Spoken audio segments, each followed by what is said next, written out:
Dans le livre « Ma mère », Georges Bataille dépeint une figure maternelle ambivalente, à la fois fascinante et destructrice. Il y a des mères qu'on idéalise si fort qu'on ne voit pas au début ce qu'elles nous imposent. Pour Mathilda, sa mère est un roc, un repère, une déesse. La seule personne qui compte, même avec ses défauts, son caractère et sa colère. Mais les rocs, ça se fissure. Les déesses peuvent tomber de l'Olympe, et les mères, elles, peuvent vous entraîner dans leur chute. Vous écoutez Transfert. Ce témoignage a été recueilli par Alicia Gaoua.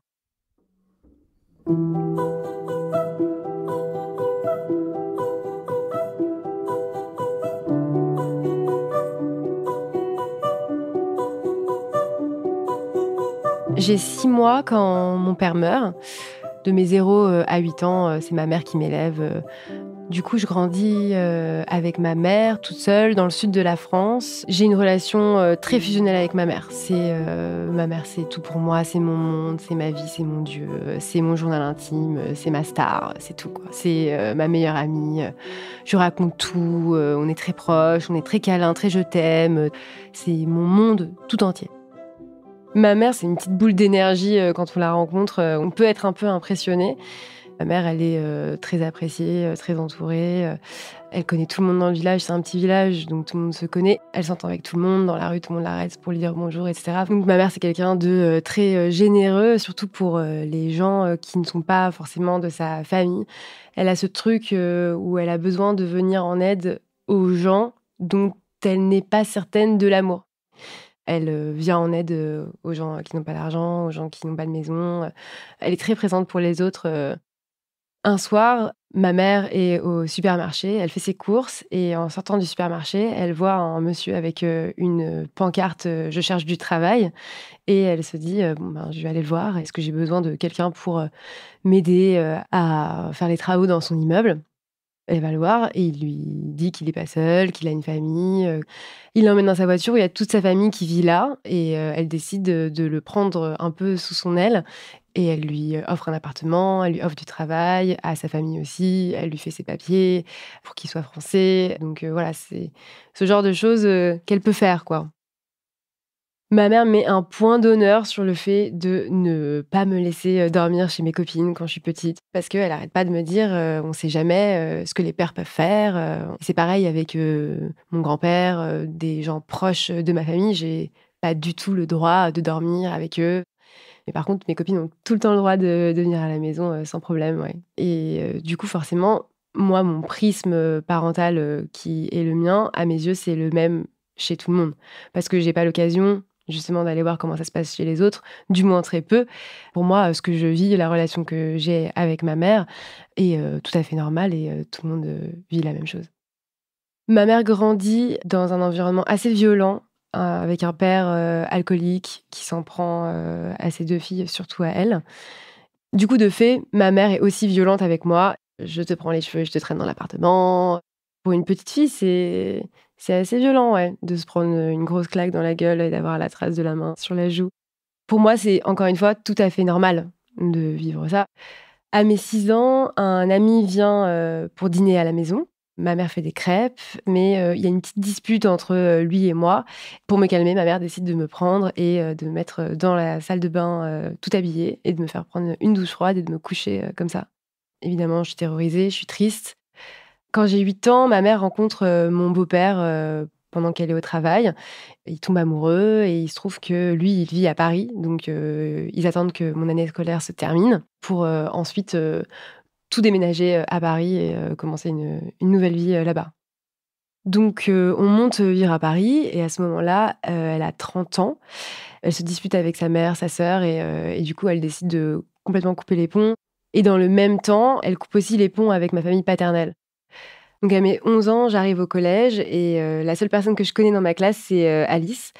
Parce que l'année d'avant, en CM2, elle était dans ma classe et il se trouve que dans cette nouvelle classe de 6e, c'est la seule que je connais de mon ancienne école. Et donc forcément, naturellement, on va se voir, on se parle et on devient copines comme ça. Très, très, très vite et très, très fort. C'est une relation très fusionnelle. On devient vraiment très amies et on n'a que l'une et l'autre. On n'a pas l'envie d'aller rencontrer d'autres personnes, être amies avec d'autres personnes. On est très, elle et moi, très ensemble. L'été avant la rentrée de la 6e, il se trouve que malheureusement Alice perd sa maman d'un cancer. Évidemment, elle est triste. C'est pas quelque chose qu'elle montre particulièrement. Elle n'est pas dévastée de larmes, de pleurs pendant des jours, des heures, des semaines, pas du tout. Et je l'apprends assez vite. Et elle me le dit d'ailleurs assez naturellement.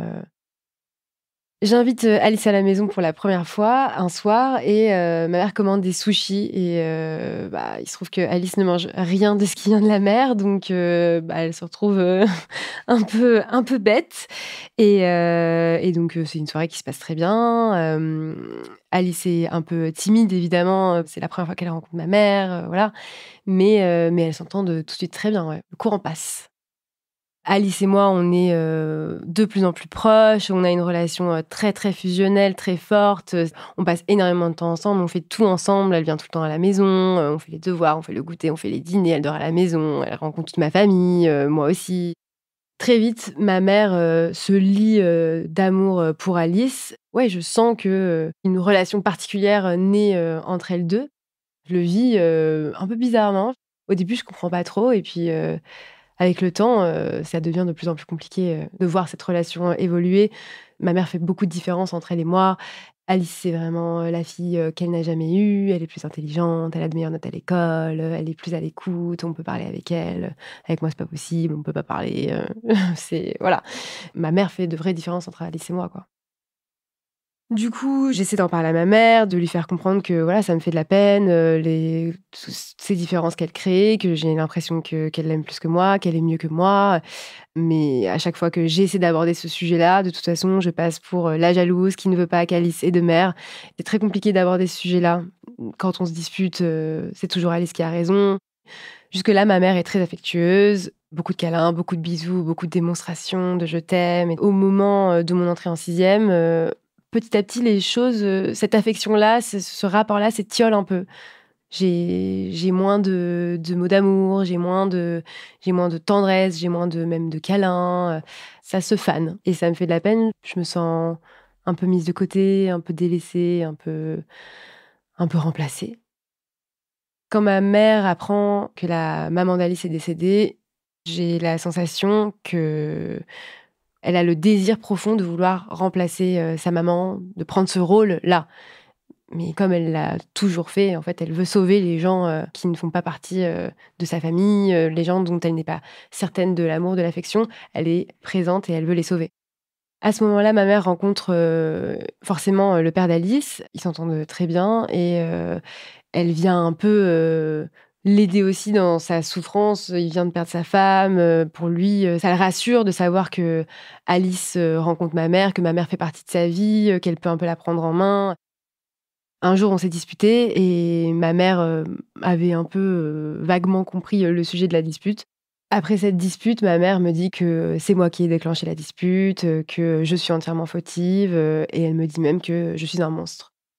Je m'empresse d'aller dans ma chambre et j'écris dans un journal que je tiens. Je raconte cette histoire, je raconte cette dispute et je raconte que ma mère me dit que je suis un monstre, quoi. Ça me fait beaucoup de mal, beaucoup de peine et ça me marque. Vraiment. Moi, en tant que fille, j'attends que ma mère, soit ne prenne pas parti, comme une adulte en fait, et décide que c'est une dispute d'enfant et qu'on passe à autre chose, soit qu'elle me défende, mais pas qu'elle m'accable, clairement. J'attends pas ça de ma mère. Je culpabilise pas de ramener, Alice, à la maison parce que bizarrement, je lui en veux pas de ce qui se passe. Je lui en veux pas de cette relation.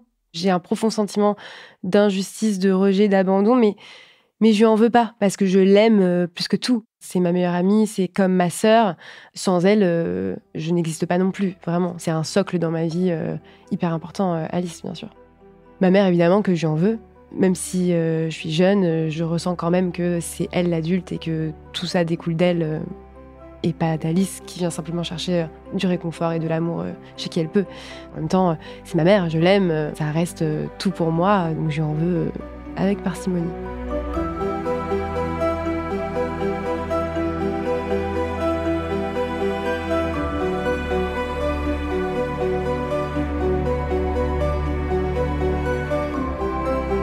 Avant l'été, on décide que Alice passera un mois d'été à la maison avec nous dans le sud. Du coup, évidemment, c'est la folie, trop contente. Ma meilleure amie qui vient avec moi en vacances. On est tous les deux ravis de l'idée. Et en fait, pendant ces vacances-là, on est un peu les femmes de ménage de ma mère. Ma mère débarque tous les matins dans notre chambre, nous réveille à 7h du matin en nous disant qu'il faut qu'on aille faire le ménage de l'appartement. C'est un appartement de 150 mètres carrés qu'il faut qu'on lave tous les jours, la serpillière, les plaintes, tous les jours. Donc assez prenant. Et c'est ça nos journées pendant ces vacances-là. Donc on se réveille le matin, on fait le ménage jusqu'à 16h. Moi, je suis souvent chargée du repassage. Et si je fais un pli sur la chemise de mon beau-père, il faut que je recommence la chemise en intégralité.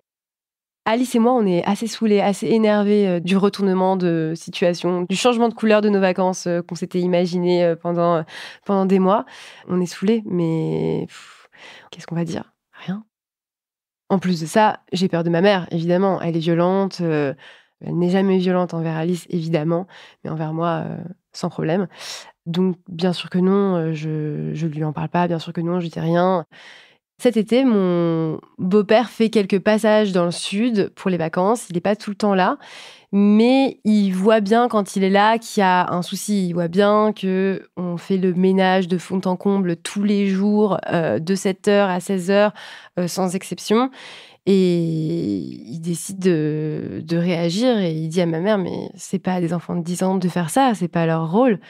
Et ma mère l'évince vraiment très facilement. Il n'a pas son mot à dire. Il n'a pas du tout de rôle dans mon éducation, pas du tout de poids. Il réagit une fois, pas deux, parce que de toute façon, il n'a pas la place pour. Donc quand elle me frappe, il préfère juste partir. Une amie de ma mère vient déjeuner à la maison et nous demande si on passe de bonnes vacances d'été. Et pendant que ma mère est dans la cuisine, on lui avoue que non, on se lève tous les matins super tôt et qu'on fait le ménage toute la journée, tous les jours. Et à 16h, on a le droit d'aller à la piscine si tout est fait. Et ma mère revient de la cuisine et sa copine lui demande: ah bon, mais comment ça, vous faites le ménage tous les jours, c'est-à-dire?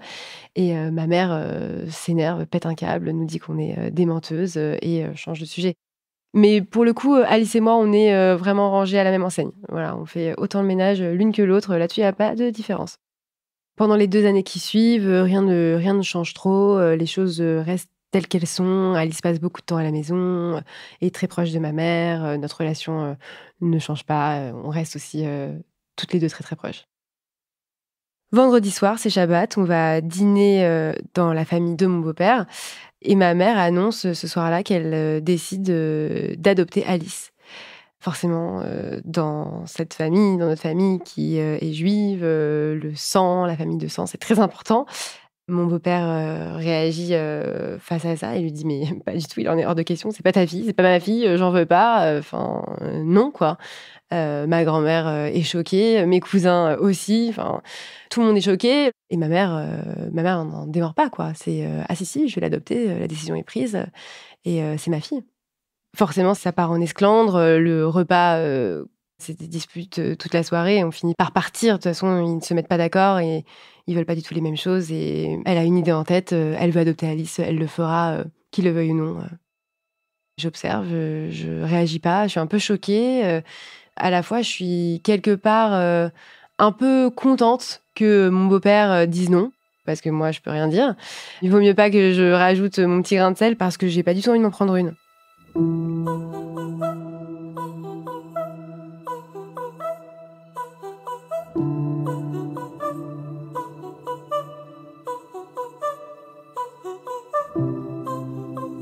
À mes 14 ans, Alice vient vivre à la maison avec nous pendant 1 an, parce que ça se passe pas très très bien avec son père.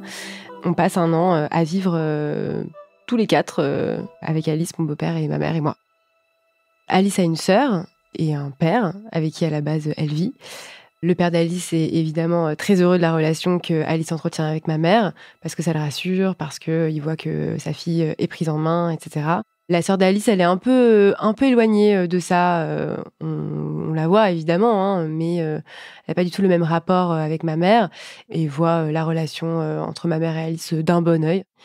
Nouvelle lubie de ma mère, adopter Alice légalement et devenir sa mère. Donc, elle en parle à tout le monde est au courant que Alice est la fille de ma mère, que Alice est ma sœur. Elle en parle à qui veut bien l'entendre. Et un jour, je me balade dans la rue et je croise des amis de ma mère qui me disent: «Ah mais c'est toi Alice, la fille de Marie?» Et je suis là: «Bah non, non, non, non, moi je suis l'autre, l'autre, la seule, l'unique». Mais donc ouais, ça commence à se savoir de tous les côtés que ma mère a 2 filles et a adopté Alice. On parle pas trop de ça avec Alice, on parle pas trop de l'adoption. C'est vrai que c'est un sujet assez flou, en fait. C'est tellement arrivé, comme ça, de but en blanc, tellement rapidement, tellement, sans prévenir. Déjà, moi, je veux pas lui faire de la peine. C'est vrai qu'on est assez pudique là-dessus. On en parle, hein, mais peu, finalement. Moi, je me sens, toujours, autant rejetée, toujours un sentiment, d'injustice qui se développe et qui ne cesse de croître et en même temps, je peux rien dire parce que de toute façon, quoi que je dise, quoi que je pense, quoi que je fasse, je serai toujours, jalouse, je serai toujours, contre, l'amour de ma mère pour Alice. Je serai toujours, contre cette relation, et tout ce que je ressens, n'est pas du tout écouté, pas du tout validé, pas du tout, rien du tout, en fait. J'ai pas le droit de ressentir quoi que ce soit, hein.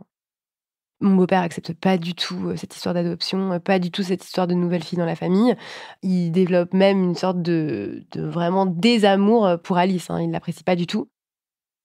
Quand mon frère, naît, du coup, c'est le premier enfant, de mon beau-père. C'est un garçon en plus, donc encore une fois, on est chez les juifs. Les garçons, c'est voilà, c'est sacré dans la famille. Donc ouais, mon frère, c'est le prince, le petit dernier, du fils de sa mère et donc il grandit, dans l'idée qu'il a 2 sœurs. Mon frère, a 2 sœurs, clairement, depuis toujours. Voilà, la décision, d'adopter Alice, pour ma mère est prise. Elle en a parlé avec le père d'Alice qui, lui, approuve aussi ça, complètement, hein. Il valide, à fond cette relation. Il est très heureux que, ma mère fasse partie, de la vie d'Alice et qu'elle prenne un peu, ce rôle de maman, pour sa fille.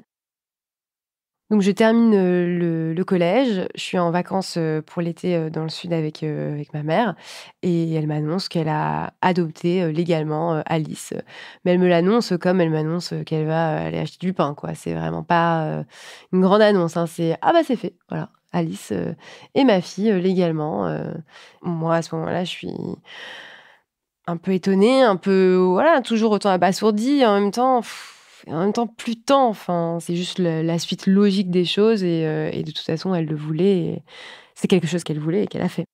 J'ai pas réagi, je n'ai rien à dire, en fait. De toute façon, ce que je pense, ce que je ressens, ça n'a pas de valeur, ça n'a pas de sens, ça n'a pas de poids, ça n'est pas entendu, écouté, ça n'existe pas. Oui, c'est ma meilleure amie, oui, je l'aime d'amour, d'un amour infini, mais non, je suis pas contente, non. Non, non. C'est quand même ma mère. J'ai été élevée, comme fille unique, toute ma vie et par ma mère, pendant les 10 premières années de ma vie. Non, je suis pas contente que Alice prenne cette place-là, d'autant plus qu'il y a énormément de différences qui se créent entre elle et moi. C'est ça, en fait, qui fait que c'est compliqué pour moi à accepter. C'est que je suis moins bien qu'elle. Alice appelle ma mère, par son prénom. Mais quand on parle de ma mère, elle dit maman. Donc c'est un truc qui s'instaure petit à petit. Pour Alice aussi, ma mère devient sa mère, hein. La première fois qu'elle fait ça, je suis un peu d'abord choquée et finalement je suis assez. C'est un sentiment bizarre à expliquer, mais je dirais écœurée de l'entendre appeler ma mère maman.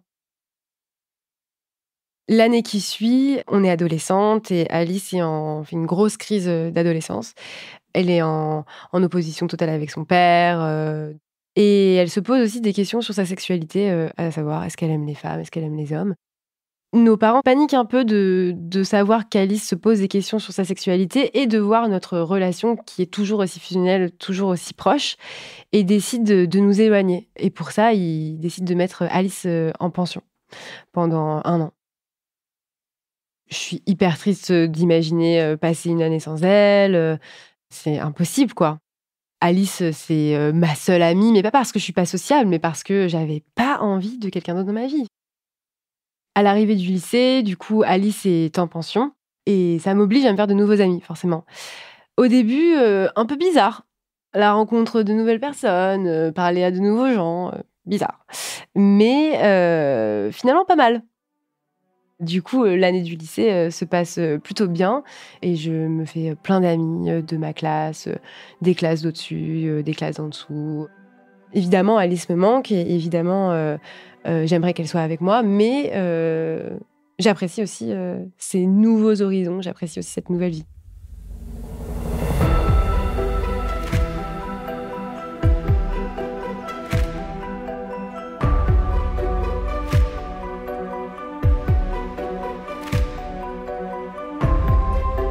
J'ai 17 ans quand Alice revient de son année de pension. Mon frère a 2 ans et c'est l'année, de la séparation entre ma mère et mon beau-père. Un matin, ma mère me dit, «Il faut que j'aille dans le sud pour gérer les travaux de l'immeuble, du coup je pars, pendant une semaine et puis je reviens. Donc tu restes à la maison, toute seule, je prends ton frère et on se revoit dans une semaine, quoi». Donc moi je suis trop contente, j'ai 17 ans, j'ai l'appartement pour moi toute seule, voilà le rêve. Et puis à la fin de la semaine, ma mère me rappelle, elle me dit: «Voilà, en fait je vais rester une semaine de plus, mais je rentre la semaine prochaine». Et puis, la semaine suivante, même scénario et la semaine d'après encore même scénario et du coup, ben, je sais pas trop ce qui va se passer, je sais pas trop si elle va revenir, je sais pas trop ce que je fais. J'ai pas d'argent pour manger, mais bon, j'ai la cantine, et puis elle m'a dit qu'elle allait revenir dans une semaine, mais elle revient pas, donc ouais, je sais pas trop. Je sais pas trop de quoi demain va être fait, quoi. Je pourrais, être, une ado, qui sort, qui fait des conneries, qui fait des soirées, qui vit son adolescence, de jeune fille de 17 ans qui vit toute seule. Mais je le fais pas parce que, ma mère me fait croire qu'elle sait, tout, tout le temps, toute ma vie, tout ce que je fais, tout ce que je pense, mes secrets, mes disputes avec mes copines, Elle me fait croire qu'elle a une sorte de connexion, peut-être avec mon père, peut-être avec Dieu, que quelqu'un là-haut lui dit tout. Voilà. Donc je n'ose pas faire grand-chose. Parfois, ça lui arrive de m'appeler et de me dire: «Je sais que tu as fait ça aujourd'hui, je sais que tu es allé là, je sais qu'il s'est passé ça avec telle personne, je sais que tu as parlé comme ça de moi». Des moments, des détails, des phrases précises qui me prouvent que, ouais, en fait, elle sait vraiment tout, quoi. C'est un sentiment très bizarre d'avoir la sensation de rien pouvoir garder pour soi, garder précieusement, garder secret. C'est Dieu qui lui dit. Et moi, je suis sûre de ça, hein. Et quand elle me dit tout ça, quand me parle de tous ces moments-là en détail, qu'elle sait ce que j'ai fait, ce que j'ai pensé, ce que j'ai dit, et cetera, mais moi je la crois. Je la crois. Comme c'est pas très acté qu'elle ne reviendra pas, c'est pas acté non plus qu'il faut me donner de l'argent. C'est pas acté qu'il faut que je me nourrisse, c'est pas acté qu'il faut que je fasse des courses, c'est pas acté tout ça puisqu'elle est censée revenir dans une semaine. Du coup, l'année se déroule, un peu bizarrement, j'ai pas vraiment d'argent pour me nourrir, je vais à la cantine le midi, heureusement. Ouais, je me sens pas abandonnée parce que, pour moi, elle va revenir. Non, ouais, je me sens plutôt bien finalement. Mais parfois, c'est vrai que j'ai peur qu'elle débarque de but en blanc, du jour au lendemain parce que ça fait quand même longtemps qu'elle est plus là, qu'elle peut revenir parce qu'elle est quand même censée revenir. Donc je passe, mon année de première, toute seule, comme ça. L'année de ma première se termine et ma mère n'est toujours pas rentrée à la maison. Elle est toujours dans le sud. L'été se passe et l'année de ma terminale, du coup, Alice, décide de venir vivre avec moi pendant, cette année-là. Et là, c'est quelque chose d'acté. Ma mère ne revient pas, elle reste dans le sud et Alice et moi, on vit ensemble dans l'appartement, de famille, qu'on avait à la base. Ma relation avec Alice, s'étiole un peu. On est toujours proches, mais c'est différent, c'est plus trop comme avant, c'est un peu moins fusionnel, mais je l'aime toujours de la même manière, mais c'est vrai que quelque chose a un peu changé.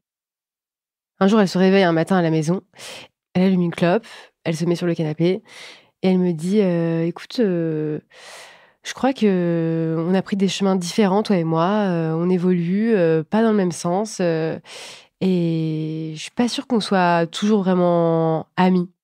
Vraiment, j'ai la sensation que le sol s'écroule, sous mes pieds, quoi. C'est, tout mon univers qui s'écroule. Alors oui, j'ai d'autres amis, oui, je n'ai pas qu'elle, mais par contre, ça reste la moitié de moi, Alice. Et à partir de là, notre relation se détériore. Parfois, le père d'Alice me donne de l'argent pour faire des courses, mais c'est très occasionnel, rien n'est vraiment organisé, On est quand même encore un peu dans la merde, quoi, hein. On mange pas vraiment, on dîne pas, on déjeune pas et puis, une fois tous les 3 mois, on fait un plein de courses, et puis après plus rien pendant 3 mois. La même galère financière, quoi.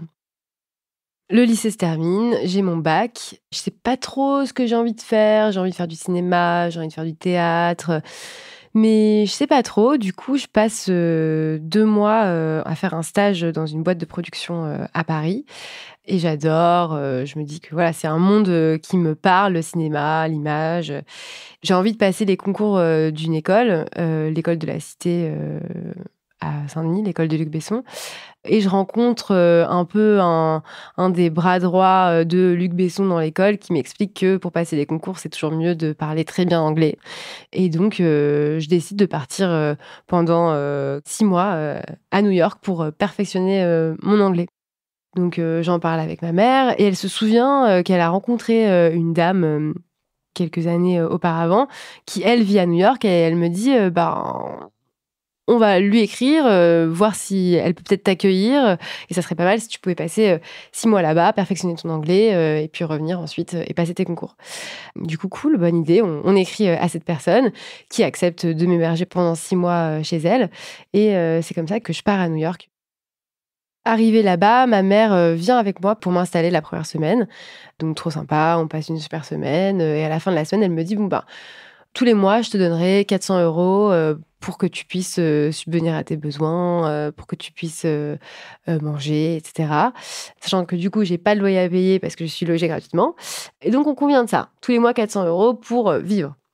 OK, très bien, elle s'en va. Le premier mois, elle m'envoie, 400 € et le second, rien. Donc je l'appelle, je lui demande: «Maman, est-ce que tu peux m'envoyer de l'argent? J'ai plus d'argent, pour le mois», et elle me dit qu'elle peut pas parce qu'elle non plus, elle a plus d'argent, que je vais devoir faire 100. Donc très bien, et le mois suivant, même histoire. Donc je me retrouve, un peu, toute seule à New York, sans argent, pour manger, surtout que c'est une ville super chère, donc tu veux faire n'importe quoi, tout coûte un bras, donc compliqué. Et à New York, bah, tu peux pas travailler si tu as pas la carte verte. Compliqué d'avoir une source de revenus, quoi. Donc je galère et ensuite, les mois qui ont passé, je me débrouille, je fais des babysitting, et je réussis à gagner un peu d'argent par moi-même. Finalement, ça va, et je m'en sors.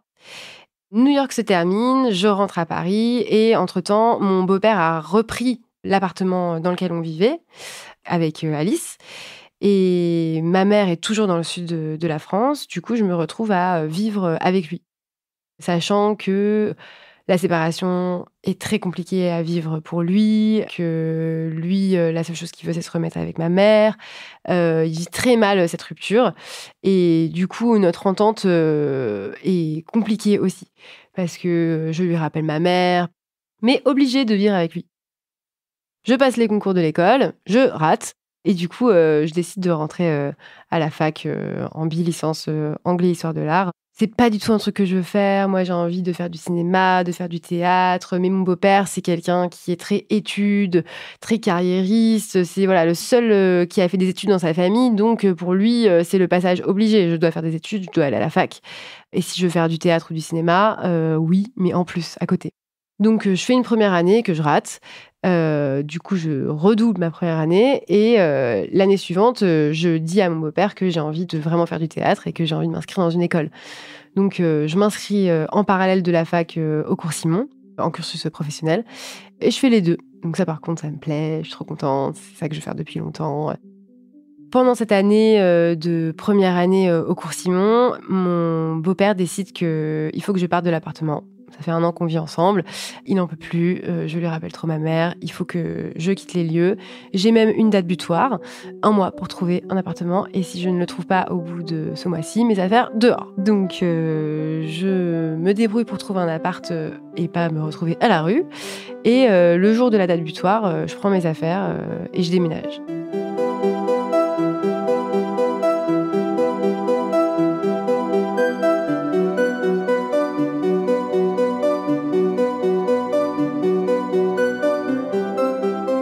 J'ai 21 ans, j'emménage dans mon premier appartement Évidemment, il n'y a pas de question sur est-ce qu'on va m'aider pour payer le loyer, est-ce que mes parents vont m'envoyer de l'argent pour les factures ou bien pour manger ou autre. Pas du tout. C'est moi qui me débrouille, donc il faut que je travaille.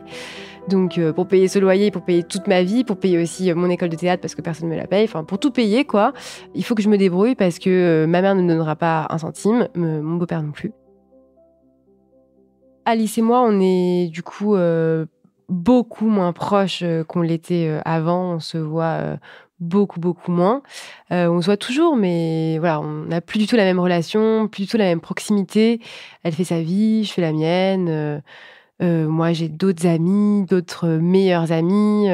On a 2 vies qui commencent sérieusement à être très différentes et mais on n'est plus du tout proches comme avant. Effectivement, à ce moment-là, on parle un peu plus de la relation qu'elle entretient, avec ma mère et ces différences qui existent toujours, entre elle et moi, on en parle plus, c'est souvent moi qui amène le sujet. Elle approuve ce que je dis, ce que je ressens et elle voit très bien aussi, qu'il y a une différence et elle sait pas, l'expliquer, c'est pas non plus de sa faute, hein, c'est pas elle qui est la source, de ces différences-là donc on en parle, ouais, mais rien ne change. C'est toujours comme ça dans ce trio entre ma mère, Alice et moi. Et elle sait pas trop l'expliquer, mais ce qu'elle me dit parfois, c'est, aussi quand même, «Tu lui parles pas très bien, tu es assez insolente, tu lui réponds, alors que moi, ben, je fais pas ça, donc forcément, ben, c'est plus compliqué d'avoir une relation, saine», voilà. Oui, c'est vrai que je suis un peu insolente, oui, c'est vrai que je lui parle pas souvent très bien, mais en fait, je lui parle à l'image, du respect qu'elle me porte. Je décide, de travailler dans un resto à Paris, dans le 6e et l'été de mes 22 ans, je travaille, toujours dans ce restaurant et un midi, il y a un groupe, de mecs qui vient, déjeuner, dans ce resto et la fille avec qui je travaillais, les connaît très bien parce qu'il y a son frère, qui fait partie de ce groupe-là. Je repère, un mec, parmi le groupe, Gabriel et je me dis: «Bah, il est pas mal», bref, de fil en aiguille, on échange, nos contacts, on va boire un verre, et on sort ensemble pendant l'été. On passe 2 mois d'été ensemble, c'est très sympa, mais c'est pas du tout sérieux. C'est, vraiment, on se voit très souvent, mais vraiment on s'en fout l'un de l'autre, quoi. Je l'aime beaucoup, il m'aime beaucoup, mais on s'en fiche, quoi. C'est juste, une petite amourette d'été, qui n'a pas de poids, pas de sens, pas de valeur, ni pour l'un ni pour l'autre. Donc on se sépare à la fin de l'été, on fait nos vies, chacun de notre côté pendant 2 ans et au bout de 2 ans, je lui envoie un texto, pour prendre, de ses nouvelles, et on se revoit et on se remet ensemble. Et là, c'est une toute autre relation, c'est un peu comme si on se rencontre pour la première fois, comme si on se voit pour la première fois. On est proches tout de suite, voilà, on engage quelque chose de sérieux, on est amoureux. Donc lui, il est peintre, il est, hyper inspiré, par la nature, les grands espaces, et le confinement, arrive. On décide de se confiner dans un château, à Fontainebleau avec 10 autres personnes qui vivent aussi dans ce château. Pour Gabriel, c'est vraiment, génialissime, il commence une nouvelle série de peintures, il est hyper inspiré, il adore, voilà. Moi, j'aime bien, mais c'est pas non plus trop ma tasse de thé, la nature à outrance, vivre avec des gens que je connais pas. Je suis très citadine, donc je le vis bien au début, puis, en fait, ce confinement se transforme, on s'installe carrément au château pendant, 8 mois et là, j'en peux vraiment plus donc on décide de rentrer, de prendre un appartement à Paris, de reprendre une vie un peu plus citadine et puis le, dernier confinement, arrive. Gabriel a pas du tout envie de rester dans notre appartement à Paris qui est, un 35 carrés, pas immense. Il veut tout simplement pas vivre un confinement là-dedans, ce que je comprends. Donc on réfléchit à un endroit où passer ce confinement. Je lui dis: «Bah, écoute, si tu veux, dans le sud, moi j'ai un immeuble de famille, on sera plus au vert, il fait beau, on peut peut-être y aller», et il me dit: «Bah oui, grave, allons-y». Je lui dis: «Mais bon, par contre, je te préviens, ma mère, elle est un peu spéciale, donc attends-toi à rencontrer quelqu'un, d'un peu spécial». Il l'avait déjà rencontrée, une première fois, mais il la connaissait pas vraiment. Donc il me dit: «Non mais on va dans le sud, on va au vert, on va au soleil, il y a pas de question, on y va». Donc on arrive dans le sud, ma mère a un nouveau copain, Diego, qui est très sympa, qui, l'apaise vachement, je suis très heureuse qu'elle soit avec lui, je la trouve, vraiment bien. Elle nous installe dans un appartement, en face du sien, sur le même, palier et on commence un peu notre petite vie, dans le sud, comme ça et c'est la première fois que quelqu'un d'extérieur voit, ce qui se passe au sein de ma famille, qui est ma mère, comment elle se comporte avec moi. C'est la première fois qu'un étranger vit tout ça avec moi. Ma mère et Gabriel s'entendent, alors au départ, pas particulièrement bien, pas particulièrement mal. Gabriel, c'est pas du tout quelqu'un qui a envie de se faire aimer, qui va être lèche-botte, qui va jouer au gendre parfait. Pas du tout son genre. Très nature. Il cherche pas à se faire aimer des autres. Et ma mère, elle a pas l'habitude de ça. Parce que c'est quelqu'un qui impressionne par son fort caractère, elle parle fort. Du coup, souvent, les gens en ont peur ou alors veulent se faire aimer d'elle, veulent être validés par elle. Elle est un peu déstabilisée, quoi. Du coup, elle l'aime pas trop. Elle me pose pas trop de questions sur lui, elle l'ignore. C'est comme s'il n'existait pas trop, en fait. Hein. Elle a pas de relation avec lui, elle s'en fiche. Donc, ma mère nous installe dans cet appartement, en face de chez elle, et elle me dit il faut que tu mettes bien le compteur d'eau et d'électricité à ton nom pour les factures de l'appartement. Ce que je fais. Du coup, j'appelle le service des eaux. Je suis nouvelle dans l'appartement. Est-ce qu'on peut mettre le compteur à mon nom? Voilà. Quelques heures plus tard, ma mère débarque dans l'appartement en trombe. Ma mère ne toque pas. C'est pas son genre. J'entends ma mère qui hurle. Je monte, je lui dis oui, qu'est-ce qu'il y a? Et elle me dit t'as mis le contrat d'eau et d'électricité à ton nom? Et je lui dis oui. Et elle me dit mais t'es complètement conne. Pourquoi t'as fait ça? Et elle se barre comme elle est rentrée, en claquant la porte, en hurlant. Moi, je suis complètement déboussolée, je comprends pas sa réaction. C'est elle qui m'a demandé, je l'ai fait, je comprends pas. J'explose en larmes parce que c'est humiliant, en fait, de se retrouver dans une situation comme ça où ta mère te hurle dessus devant ton mec. Enfin, tu viens d'arriver, ça fait un jour que t'es là. C'est assez violent comme premier jour, donc moi, j'explose en larmes. En plus, Gab, pas du tout l'habitude de me voir pleurer vu que je ne pleure jamais. Un peu paniquée, un peu choquée. Très vite, Gab comprend qu'il y a un problème et qu'il y a quelque chose qui cloche, quoi. 1 heure plus tard, je reçois un mail du service des eaux qui me dit bonjour mademoiselle, voilà, nous sommes désolés, mais nous ne pouvons pas mettre le compteur d'eau à votre nom parce que il se trouve que vous en avez déjà un à votre nom qui n'a pas été payé, que vous avez du coup une dette au trésor public. Moi, je découvre ça, je comprends pas. Enfin, j'ai jamais vécu dans le sud avant, je comprends pas. Je commence à comprendre que ma mère utilise mon nom pour ses factures à elle et qu'elle ne paye pas. Le jour de mon anniversaire, ma mère vient nous voir dans l'appartement. Elle me souhaite pas mon anniversaire et elle me dit ah c'est drôle aujourd'hui, c'est l'anniversaire d'un pote à moi. Je l'ai appelé tout à l'heure et je lui ai dit joyeux anniversaire. Je lui ai fait la chanson au téléphone. Et elle me dit ça comme ça devant moi, devant Gab, devant tout le monde, le jour de mon anniversaire. Donc moi face à ça, je suis un peu interloquée, mais je suis plus trop choquée du comportement de ma mère. Et elle me dit que aujourd'hui, elle a pas le temps de passer du temps avec moi, qu'elle va passer du temps avec mon frère, qu'elle a prévu plein de choses avec lui aujourd'hui. Et donc Gab, face à ça, il comprend pas quoi. Il comprend pas son comportement, il comprend pas pourquoi elle est comme ça, il comprend pas pourquoi elle est comme ça avec moi. Donc il commence à développer une haine envers ma mère assez aiguë. Il dit souvent que c'est la personne qu'il déteste le plus au monde. Au bout de quelques mois, on décide, avec Gab, d'éviter au maximum tous les rapports avec ma mère. On reste cordial, on dit bonjour, le moins d'interactions possible pour le moins d'histoires possible. Parce que c'est trop à vivre, c'est trop lourd, d'être tout le temps dans une relation de conflit. C'est particulier parce qu'elle vient chercher le conflit toujours, même quand il y en a pas. Et elle se nourrit de ça, en fait. Elle se nourrit des disputes, du malheur des autres. Elle est vraiment très négative, très néfaste, et on n'en peut plus.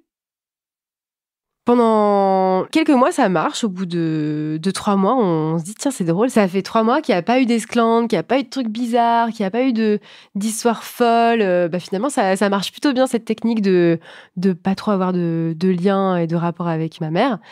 Et on se dit ça en se baladant dans le village. Et quelques minutes après, ma mère m'appelle et me dit faut absolument que tu viennes à la maison. Il y a un truc qui se passe, il faut que tu viennes à la maison. Donc là, je regarde Gab et je suis en mode ok, bon, faut qu'on y aille, il y a un truc à régler, donc on y va. On rebrousse chemin, on arrive chez ma mère. On s'installe à la table avec ma mère, Gab, moi et Diego, le copain de ma mère. Et elle me dit, voilà, écoute, il y a un problème. Tu fixes Diego et ça le gêne. Moi, à ce moment-là, je suis tellement épuisée de toutes les histoires et de toutes les horreurs et les embrouilles et toutes ces choses-là qu'on a vécues les mois d'avant avec Gab, que je ne parle même plus. J'ai plus envie de parler, j'ai plus envie de m'exprimer, j'ai plus envie de rien. Donc j'écoute ce qu'elle dit, mais je réagis pas. Et c'est Gab qui prend la relève, c'est lui qui discute, c'est lui qui parle, c'est lui qui gère ça, parce que moi, je ne peux pas. Gab répond pour moi et dit OK, elle fixe Diego, mais c'est-à-dire ma mère dit bah oui, parfois elle le fixe, son regard se pose sur lui, alors peut-être qu'elle est dans ses pensées, qu'elle se rend pas compte et que il se trouve que elle le regarde de façon insistante sans s'en rendre compte, mais en tout cas, elle le fixe et ça le gêne. Et donc Gab lui répond OK, d'accord, très bien, elle le fixe, mais est-ce que là, depuis le début de la conversation, elle l'a fixé une seule fois? Et ma mère répond non, c'est vrai que là, depuis le début de la conversation, elle l'a pas fixé, non, non, c'est vrai. Et donc Gab lui dit OK, très bien, bon, bah, si elle l'a pas fixé là, on part du principe que elle le fixera plus et on dit que c'est une histoire résolue et on passe à autre chose. Et ma mère lui dit OK, très bien, bah, si elle le fixe plus, super, on passe à autre chose. On rentre à la maison avec Gab et on se dit c'est quoi encore cette histoire folle, mais très bien, on passe à autre chose. C'est finalement, il n'y a pas eu d'embrouille, il n'y a pas eu d'esclandre, ça s'est plutôt bien terminé, on est content. Et une semaine plus tard, Alice vient passer une semaine de vacances dans le sud pour voir ma mère. Et on prend un café. Et elle me dit, écoute, maman, ça va pas du tout. Elle pleure tous les jours. Et je lui dis, ah bon, mais pourquoi? Qu'est-ce qu'elle a, quoi? Ben, elle me répond, tu sais très bien ce qu'elle a. Elle t'en a parlé, non? Et je lui dis, bah non, enfin, je l'ai vue il y a une semaine. Elle m'a raconté que je fixais Diego, mais c'est tout, quoi. Enfin, et là, elle me dit, ben non. Elle dit que t'étais amoureuse de lui, quoi, que tu le dragues. Moi, j'explose de rire. Je me dis, mais elle a pas compris du tout l'histoire. Moi, je le fixe, c'est tout. Je suis dans mes pensées, je pose mon regard sur lui. Ça le gêne et voilà. Mais non, non, non, pas du tout. T'as pas compris. Elle veut absolument pas dire ça. Et elle me dit, écoute, bah, je vais lui reposer la question, mais je t'assure que c'est ce qu'elle dit. En plus de ça, elle dit qu'elle te l'a dit droit dans les yeux et que vous avez eu une discussion là-dessus. Et je lui dis, écoute, t'as mal compris. Mais je veux bien que tu leur demandes parce que, enfin, je te promets que tu te trompes. Je rentre à la maison le soir et je raconte ça à Gab qui explose de rire aussi, qui lui dit non mais elle a rien compris ta copine, pas du tout, pas du tout. Et puis le lendemain, Alice m'appelle et elle me dit écoute, voilà j'en ai parlé avec maman, je lui ai redemandé confirmation ou pas de l'histoire et elle m'a dit que si tu le dragues, que si t'es amoureuse de lui et que si elle te l'a dit droit dans les yeux avec Gab à table. J'arrive pas à croire que ma mère puisse penser que je veuille me taper son mec, hein, disons les termes. Je panique, je comprends pas ce qui se passe, quoi. J'en parle avec Gab qui, lui, tombe aussi de 1000 étages, qui appelle mon beau-père, qui lui dit: «Écoute, il y a un vrai problème. Il faut absolument que tu règles ce problème. Faut que tu appelles Marie, que tu lui dises qu'elle dit n'importe quoi, qu'elle est en train de faire du mal aux autres pour rien. Il faut arranger les choses». Et là, mon beau-père lui répond écoute, j'aimerais croire que cette histoire est fausse. Donc, en plus de ça, je réalise qu'il prend pas mon parti, quoi. Et petit à petit, je réalise que en fait, personne prend vraiment mon parti. Ni mon beau-père, ni mes cousins, cousines, ni ma tante, ni même Alice, finalement. C'est pas que les gens la croient, c'est que personne ne veut tenter de se la mettre à dos. Tout le monde en a peur. Personne n'a envie d'essayer de quoi que ce soit qui n'allait pas dans son sens, de lui parler ou autre. Personne ne veut prendre ce risque-là, en fait, parce qu'elle fait peur. Et j'en parle avec Alice qui me dit écoute, moi, je te crois. Je crois pas du tout ce qu'elle raconte. J'ai jamais rien vu de déplacé de ta part. Je sais que c'est faux. Mais par contre, non, j'irai pas lui parler. Et non, j'irai pas prendre ton parti parce que je veux préserver ma relation avec elle plus que tout, quoi. Je rentre à l'appartement, j'en parle avec Gab de la discussion que je viens d'avoir avec Alice, qui à la base me semble normale. Je me dis, quand elle m'a dit ça, je me suis dit, ouais, je comprends. Je comprends qu'elle ait envie de préserver sa relation avec ma mère. Je comprends que ça passe en premier. Et c'est pas mon rôle et c'est pas à moi de lui dire ce qu'elle doit faire. Et j'en parle avec Gab qui dit que c'est absolument pas normal et qu'elle devrait prendre mon parti, qu'elle devrait réagir, qu'elle devrait pas laisser cette histoire-là se faire. Et c'est à ce moment-là que j'ai du coup une autre vision de la situation et que je réalise en effet que, oui, c'est vrai que quelqu'un pourrait prendre parti, quelqu'un pourrait peut-être dire quelque chose dans cette histoire. Je réalise aussi qu'il faut absolument qu'on s'en aille parce que la situation dans laquelle on est n'est plus du tout vivable, que ça me détruit, enfin ça nous détruit, c'est plus possible, il faut qu'on parte. Quelques jours après, mon beau-père arrive dans le sud et je vais le voir et je lui dis: «Mais comment tu peux répondre quand on te raconte que je suis amoureuse de Diego? Comment tu peux répondre que, tu aimerais croire que cette histoire est fausse? Comment est-ce que tu peux pas me croire? Comment est-ce que tu peux pas être de mon côté? Comment est-ce que tu ne peux pas en parler avec maman?» Enfin, il change un peu son discours, il me dit qu'il me croit, mais qu'il lui en a parlé, mais que je la connais, que de toute façon, il ne peut pas lui faire entendre raison.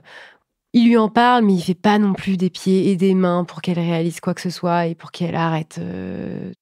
Moi, je suis mais complètement, désarçonnée, je comprends pas ce qui se passe. Du coup, vraiment du jour au lendemain, on décide de partir. On appelle un déménageur et on déménage toutes nos affaires dans la nuit. On prend le train pour retourner à Paris avec Gab et sur le chemin, du retour, il prend mon téléphone et il écrit, un texto à ma mère en mon nom, en lui disant en quelques lignes un peu ses 4 vérités et il lui envoie. À partir de là, je l'ai, bloqué de partout, de mon téléphone, de mes réseaux, de partout, partout, partout pour, ne plus, avoir affaire à elle. C'est à ce moment-là que j'ai vraiment réalisé qu'il fallait que je coupe les ponts si je voulais pouvoir, survivre, si je voulais pouvoir, être heureuse.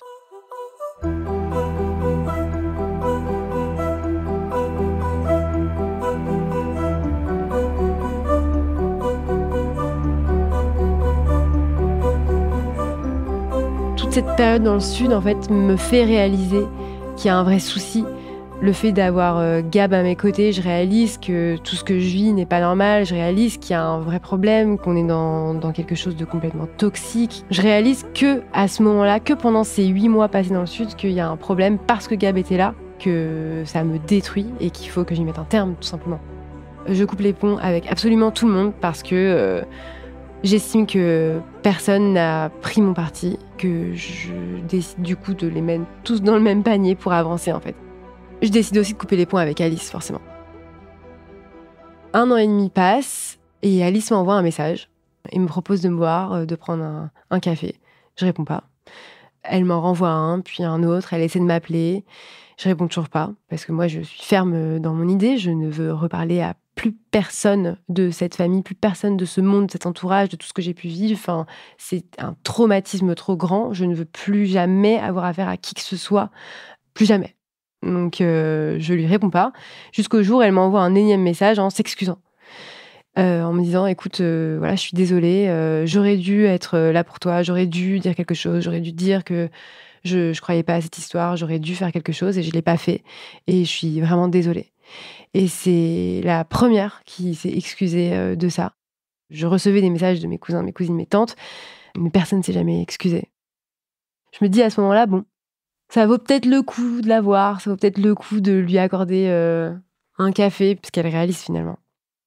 Et du coup, on prend un café un soir de décembre et elle s'excuse aussi, pendant ce café, on parle aussi de ma mère et je lui confie que je me suis souvent demandé si, ma mère croyait au mensonge qu'elle avait inventé, à savoir que j'étais amoureuse de son copain, ou si elle savait pertinemment qu'elle mentait et qu'elle faisait ça délibérément pour m'éloigner, d'elle. Et à ça, Alice me répond qu'elle est, à l'heure d'aujourd'hui, toujours persuadée que je voulais draguer son mec, quoi. Elle a pas inventé cette histoire, ça s'est passé. C'est sa réalité. Alice m'envoie un message pour me dire que ça lui a fait plaisir de me voir, et je réponds pas. Parce que c'était bien de la voir, mais je suis pas prête du tout à renouer contact, avec, qui que ce soit qui fasse partie de ce monde-là, de près ou de loin, c'est juste pas possible. Je sais que, pour être, juste, heureuse, j'ai besoin de n'avoir rien à voir avec ces gens-là. Aujourd'hui, ma mère vit toujours dans le sud, elle est toujours avec, Diego, elle s'est mariée avec lui, j'ai appris tout ça par des gens, qui la connaissent et qui m'en ont parlé. J'ai toujours pas de relation avec elle, ça fait 3 ans et demi. Elle a jamais essayé non plus de renouer contact, elle m'a pas appelée pour mes 30 ans, elle m'a pas dit quand mon grand-père est mort, elle m'a pas non plus annoncé son mariage. Enfin, je n'ai pas eu de nouvelles, je n'en veux pas et je n'ai pas non plus essayé d'en avoir. Elle dit que c'est moi qui ai décidé de couper les ponts, qu'elle comprend pas trop pourquoi, mais que oui, j'ai voulu draguer son mec. Et Alice, pareil, pas de nouvelles. Moi, je j'ai pas repris contact avec, ces gens-là. J'ai pas eu envie. Alice et ma mère, se voient toujours, ont toujours ce rapport, de mère et de fille. Ça bouge pas. Avec du recul, je suis pas sûre qu'elle ait fait une adoption, vraiment légale, au sens propre du terme, parce que j'ai lu qu'il fallait demander des autorisations, qu'il fallait que les enfants, soient d'accord, signent des papiers, chose que je n'ai jamais fait. Ça change rien du tout, à l'histoire, hein. Ça change rien à tout ce qu'elle m'a fait subir, à tous les traumas que j'ai eus pendant mon enfance avec Alice. C'est difficile de savoir qui on est, en fait, quand tu vis avec une mère comme ça. C'est pas facile aussi d'en sortir, c'est pas facile aussi de se rendre compte de tout ça, c'est pas facile de réaliser qu'il y a un problème. Quand t'es petit, quand t'es ado, tu ne vois que ça, c'est la seule éducation que tu connais, donc c'est la seule qui est vraie pour toi, donc ça prend énormément de temps et je pense que si, Gab n'avait pas été là, je l'aurais peut-être même pas réalisé encore aujourd'hui. J'ai été hyper soutenue, hyper épaulée, hyper écoutée, hyper comprise, hyper entourée. C'était important, ce passage de ma vie dans le sud. Ça a été hyper difficile, évidemment. Ça a aussi détruit ma relation avec Gabriel, hein. Aujourd'hui, on est clairement plus ensemble, en partie à cause de ça.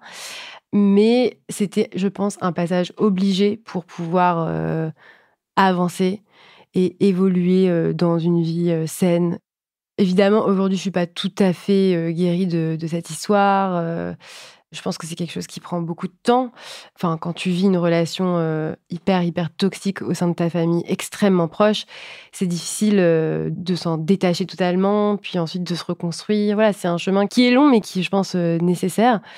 Et je pense que c'est important de prendre conscience que ça existe vraiment, d'avoir ce genre de relation au sein d'une famille avec son père, avec sa mère. C'est des choses qui arrivent à beaucoup de gens en vrai. On en parle peu parce que c'est un sujet assez tabou, assez controversé, surtout quand ça vient de la mère.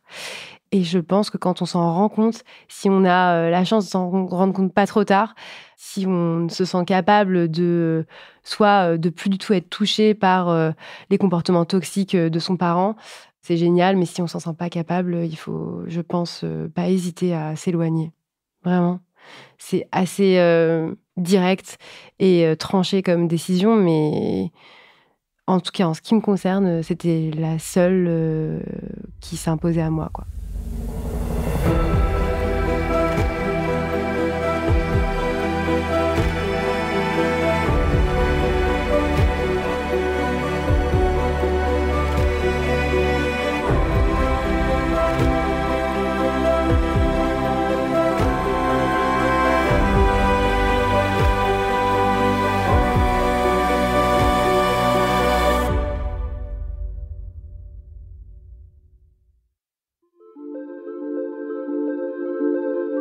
Vous venez d'écouter Transfert. Ce témoignage a été recueilli par Alicia Gaoua. Transfert est produit par Slate Podcast. Direction et production éditoriale, Sarah Koskiewicz et Benjamin Septem-Ours. Chargé de production, Astrid Verdun. Chargé de post-production, Johanna Lalonde. Prise de son, Mona Delahaye.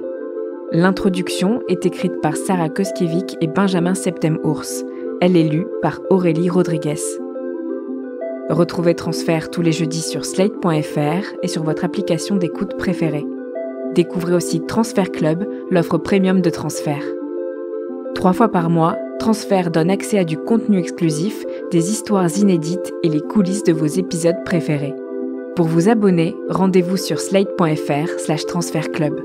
Pour proposer une histoire, vous pouvez nous envoyer un mail à l'adresse transfert@slate.fr.